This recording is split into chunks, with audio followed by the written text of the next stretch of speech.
Wonder Woman is a character that has often struggled to elevate the quality of her media to the spectacular heights of her notoriety.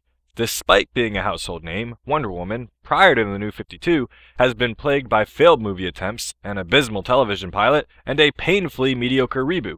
Fortunately though, for those interested in the character, or even those simply interested in a great comic, Brian Azzarello has descended from the heavens to provide us with a book so compelling and dramatic, it makes us completely forget about whatever this was.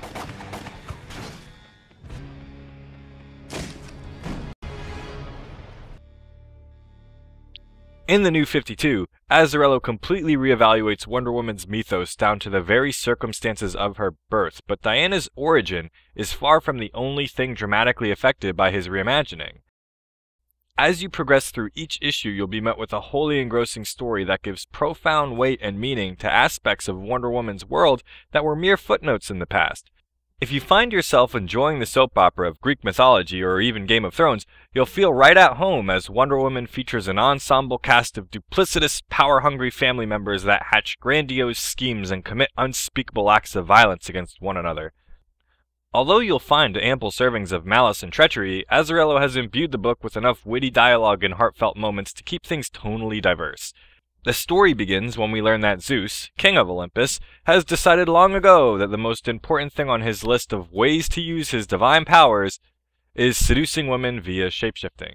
In fact, it seems to be so important that he keeps revisiting this part of the list over and over and over. This leaves Zeus with several illegitimate children, despite being married to, the queen of the gods, but for reasons unknown, Zeus mysteriously disappears, and his wife Hera, in the absence of Zeus, does what any jealous and vengeful queen would do. She tries to kill all of his bastard children, one by one.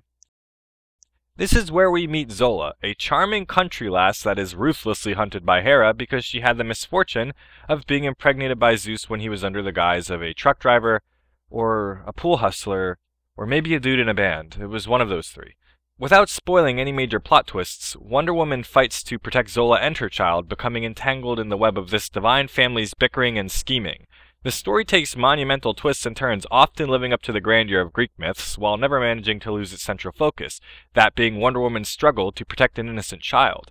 As each new development raises the stakes and situations begin to rapidly escalate, you'll find that Zola and her child help to keep the book genuinely grounded. Aside from Wonder Woman and Zola, you'll meet a large cast of characters with varying agendas.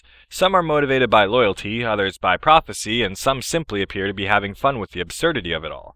There are less than 20 issues so far, and you can get caught up in a day, so there's no reason not to check this out. It's one of DC's finest books in the New 52, and it hasn't had a lackluster issue yet. It's also worth noting that when collecting the issues, you'll come across an issue 0. Most of these are standalone stories that often predate the main series, but if you want to play it safe, you should read them after issue 12 and before issue 13. This is when they were first printed, and some do rely on information from issues 1 through 12, even if many of them don't. So that just about does it for the first installment of Jump In. Let me know what you think of the show, Wonder Woman's new series, and what other books you'd like to see. In the next episode, we'll be covering a double feature, the Justice League and Shazam. This one is an obvious pick for anyone looking to learn more about the DC Universe, so don't miss it.